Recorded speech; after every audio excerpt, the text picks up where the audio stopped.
Ever green radio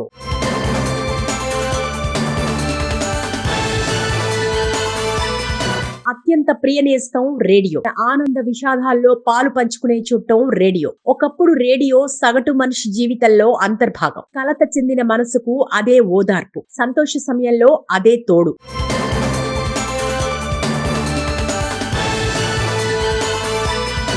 సమాచారానికి అదే చేదోడు, కబుర్లు చెప్పే నెచ్చలి అదే. ఇప్పటి తరానికి రేడియోతో అంత గొప్ప అనుభవాలు ఉండకపోవచ్చు, కానీ అప్పట్లో రేడియోనే సమస్తం. పొద్దున్నే సిగ్నేచర్ ట్యూన్ సుప్రభాతం అయ్యేది, మధ్యాహ్నం కార్మికుల కార్యక్రమంతో పొద్దుపుచ్చేది, సాయంత్రం జనరంజకంగా పలకరించేది, రాత్రి మనసును ఆహ్లాదపరిచి నిద్రపుచ్చేది. రేడియోతో ఉన్న సౌలభ్యం ఏంటంటే అది మన రోజువారీ పనులను చెడగొట్టేది కాదు. కబుర్లో వింటూనే పనులు చేసుకునేవారు. అందుకే రేడియో అంత పాపులర్ అయింది. ఇవాళ ప్రపంచ రేడియో దినోత్సవం కాబట్టి రేడియో గురించి తెలుసుకుందాం. ఇవాల్టికి రేడియోనే వినోద సాధనం. ప్రపంచ జనాభాలో 95% పైగా ప్రజలు రేడియోని వినియోగిస్తున్నారంటే నమ్మి తీరాలి. అభివృద్ధి చెందుతున్న దేశాలకు సంబంధించి 75% మందికి పైగా గృహిణులు వివిధ అంశాల సమాచారం కోసం రేడియోపై ఆధారపడుతున్నారన్నది పచ్చి నిజం. ఎవరండి రేడియోకు క్రేజ్ తగ్గిందన్నది? ఎవరండి రేడియోను పాత చింతకాయ పచ్చడన్నది? Radio ever green. ఈనాటికి ప్రధాని మోడీ మన్ కీ బాత్ పేరిట దేశ ప్రజలతో తన మనసులో మాటలను, అభిప్రాయాలను షేర్ చేసుకుంటున్నారంటేనే రేడియో ఎంత గొప్ప మాధ్యమమో తెలిసిపోతుంది. మన దేశంలో 1923 జూన్లో మొదటిసారిగా రేడియో క్లబ్ ఆఫ్ బొంబాయి ద్వారా రేడియో ప్రసారాలు ప్రారంభమయ్యాయి. నాటి వైస్రాయ్ లార్డ్ ఇర్విన్ చేతుల మీదుగా ప్రారంభమైన రేడియో ఆ తర్వాత ఇంటింటికి చేరింది. ఆ తర్వాత బ్రాడ్కాస్టింగ్ కంపెనీ ఏర్పాటైంది. ఇది భారత ప్రభుత్వం కిందే పనిచేసేది. 1927 జూలైలో ప్రయోగాత్మకంగా కోల్కతా, ముంబై నగరాల్లో ఈ కంపెనీ ప్రసారాలు చేసింది. 1936లో ఆకాశవాణి ప్రభుత్వ సంస్థగా ఏర్పడింది. మన దేశానికి స్వాతంత్ర్యం వచ్చే నాటికి కోల్కతా, ఢిల్లీ, ముంబై, మద్రాస్, లక్నో, తిరుచిరాపల్లిలో మాత్రమే ఆకాశవాణి కేంద్రాలుండేవి. మరి ఇప్పుడు వందలకు చేరాయి. 1938లో మద్రాస్ ఆకాశవాణి కేంద్రంలో తెలుగు కార్యక్రమాలు ప్రారంభమైనప్పుడు 1938లో మద్రాస్ ఆకాశవాణి కేంద్రంలో తెలుగు కార్యక్రమాలు ప్రారంభమైనప్పుడు మొదటి మహిళా అనౌన్సర్ శ్రీమతి పున్నావగ్నుల భానుమతి. ఈమెను రేడియో భానుమతి అనేవారు. తెలుగువారి తొలి రేడియో ఆకాశవాణి మద్రాస్ కేంద్రమే అన్నమాట. ఈమె కూతురు జ్యోత్స్న కూడా రేడియో అనౌన్సర్ గా శ్రోతల మన్ననలు అందుకున్నారు.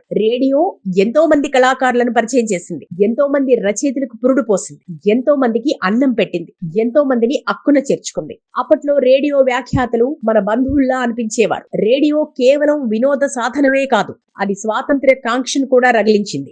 మన దగ్గర భాగ్యనగర్ రేడియో నిజాం ప్రభువుకు వ్యతిరేకంగా ప్రజలను ఎంతగా జాగృత పరిచిందో, నేతాజీ సుభాష్ చంద్రబోస్ నడిపిన ఆజాద్ హిందూ రేడియో, రామ్ మనోహర్ లోహియా ఆధ్వర్యంలో నడిచిన ఆజాద్ రేడియోలు బ్రిటిష్ వారికి అంతగా ముచ్చెమటలు పట్టించాయి. రేడియోకు అంత శక్తి ఉంది. ఇక చరిత్రలోకి వెళితే 1893 మార్కోని మొదటిసారిగా సెయింట్ లూయిస్, మిస్సోరీలో వైర్లెస్ రేడియో ప్రసారాలను ప్రారంభించినప్పుడు లోకం నివ్వెరపోయింది. 1896లో ఇంగ్లాండ్ వైర్లెస్ పేటెంట్ హక్కులను పొందింది. ఆ తర్వాత రేడియో అంతకంతకు వ్యాప్తి చెందింది. ఐక్యరాజ్య సమితి రేడియో 1946 ఫిబ్రవరి 13న ప్రారంభమైంది. 2012 నుంచి ఆ తేదీన ప్రపంచ రేడియో దినోత్సవం జరుపుకుంటున్నారు. హైదరాబాద్ లో 1935లోనే రేడియో ప్రసారాలు మొదలయ్యాయి. మీర్ ఉస్మాన్ అలీ ఖాన్ ప్రారంభించిన ఆ దక్కన్ రేడియోలో ప్రభుత్వ సమాచారంతో పాటు సంగీత కార్యక్రమాలు కూడా ప్రసారమయ్యేవి. 1957 అక్టోబర్ 2న వివిధ భారతి మొదలైంది. ప్రస్తుతం మన దేశంలో 400కు పైగా రేడియో స్టేషన్లు ఉన్నాయి. Ever green radio.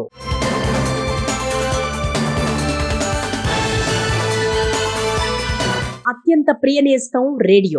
ఆనంద విషాదాల్లో పాలు పంచుకునే చుట్టం రేడియో. ఒకప్పుడు రేడియో సగటు మనిషి జీవితంలో అంతర్భాగం. కలత చెందిన మనసుకు అదే ఓదార్పు, సంతోష సమయంలో అదే తోడు.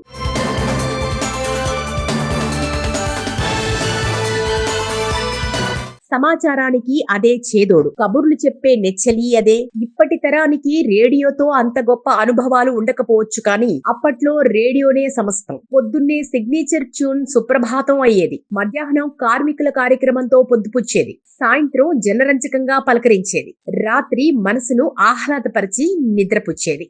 రేడియోతో ఉన్న సౌలభ్యం ఏంటంటే అది మన రోజువారీ పనులను చెడగొట్టేది కాదు.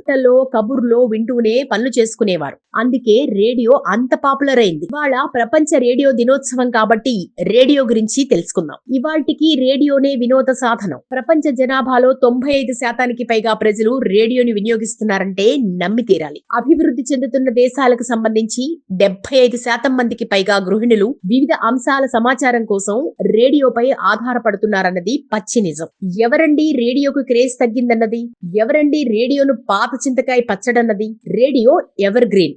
ఈనాటికి ప్రధాని మోడీ మన్ కీ బాత్ పేరిట దేశ ప్రజలతో తన మనసులో మాటలను, అభిప్రాయాలను షేర్ చేసుకుంటున్నారంటేనే రేడియో ఎంత గొప్ప మాధ్యమమో తెలిసిపోతుంది. మన దేశంలో 1923 జూన్లో మొదటిసారిగా రేడియో క్లబ్ ఆఫ్ బొంబాయి ద్వారా రేడియో ప్రసారాలు ప్రారంభమయ్యాయి. నాటి వైస్రాయ్ లార్డ్ ఇర్విన్ చేతుల మీదుగా ప్రారంభమైన రేడియో ఆ తర్వాత ఇంటింటికి చేరింది.